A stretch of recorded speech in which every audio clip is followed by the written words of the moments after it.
తెలంగాణకు చెందిన రాకేష్ ఆర్నే దేశ స్థాయిలో ప్రతిభను చాటుతూ మిస్టర్ ఇండియా 2025 టైటిల్ను గెలుచుకున్నారు. మహబూబ్నగర్ జిల్లా నవపేట మండలం దర్పల్లి గ్రామానికి చెందిన రాకేష్ బషీర్బాగ్ ప్రెస్ క్లబ్లో ఏర్పాటు చేసిన మీడియా సమావేశంలో తన విజయం వెనుకున్న ప్రయాణాన్ని పంచుకున్నారు.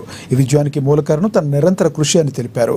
శ్రమ, కుటుంబం, మిత్రుల మద్దతు కూడా ఉందని తెలిపారు. మిస్టర్ ఇండియా పోటీలకు తన ఫిట్నెస్, ఆత్మవిశ్వాసం, సోషల్ అవగాహనతో సన్నద్ధమైనట్లుగా వివరించారు.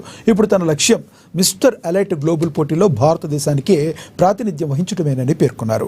తెలంగాణ నుంచి ప్రపంచ వేదికపై భారత జెండాను ఎగరవేయడమే తన దీర్ఘకాలిక లక్ష్యమని రాకేష్ ఆర్నే తన ఆత్మవిశ్వాసాన్ని స్పష్టం చేశారు. రోడ్ మీద అక్కడ ఒక పహిల్వాన్ అనమాట ఆంధ్రకేసి టైటిల్ గెలిచిండు.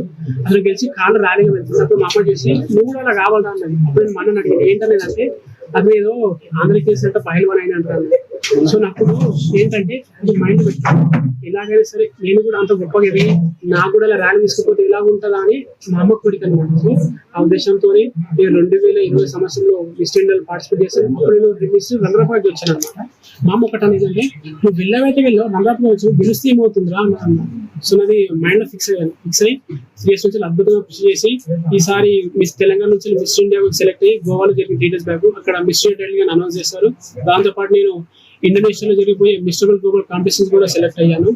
మా అమ్మాయి ఏంటంటే ఎప్పుడు ఒక మాట అంటది, మనం ఎప్పుడు కూడా సమాధానం ఇచ్చిపోవాలిరా, మనం ఎప్పుడు తీసుకుంటున్నాం కానీ ఇచ్చిపోవాలి. ఎందుకంటే మనం ఏదైనా పని చేస్తే 10 మంది ఉపయోగపడాలి, లేదంటే 10 మంది మన నుంచి ఇన్స్పైర్ తీసుకొని మంచి గొప్పగా చెప్పుకోవాలి అన్నదన్నమాట. సో నేను ఎప్పుడు